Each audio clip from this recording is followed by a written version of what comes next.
when I was living in New York, there was one day I was walking on the street, and right where these white chairs are, I was walking, and there was an old blind guy, you know, with the cane about the distance from these chairs, and as I'm walking, he just stops right there, and he goes, "Is anybody there? Is anybody there?" And I did what anyone would do. I just froze. You know what I mean? I froze. I knew he couldn't see me, but I imagined his hearing was like unbelievable. Like even if I shuffled, he would hear a shuffle. So I stayed put, you know? And my first thought was, run, dude, just run. Yeah, you'll feel guilty for a couple blocks, but then you'll get to your destination on time. You don't have to deal. This wasn't gonna be a like, hey, do you know what time it is? This is gonna be like, can you go to the market and get me some capicola? You know what I mean? That's what this was gonna be. So I was like, run, and then my second thought was a comedic thought. You know, my comedic mind popped in, and it was like, how about you tiptoe up to him, and then you whisper in his ear, "I'm everywhere," and then go. I'd be giving that guy Jesus. He'd be like, what? But I couldn't do that, you know. I was like, all right, just, you know, I realized at that moment, this guy had just given up. You know what I mean? He'd just given up. He's like, I'm not gonna be blind anymore and old.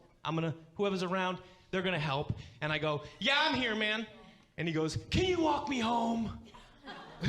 So cute and pathetic.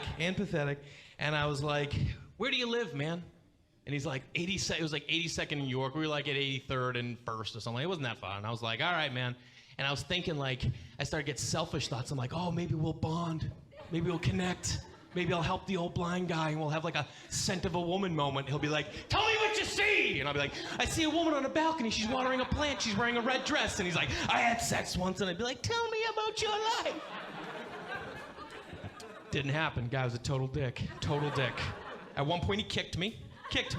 We got to an intersection. I went to go left. He's like, nah, we go straight. We go left on the other side of the street. I'm like, all right. Who's walking who, guy? You know, like... I just didn't like the guy. I wanted to like him so bad, and then he just sucked. And so we get to his doorstep, his stoop, and he pulls out his wallet. He goes, let me give you a couple bucks. And I go, nah, I gotta get going, man. It's not a big deal. He's like, nah. Let me give you a couple bucks.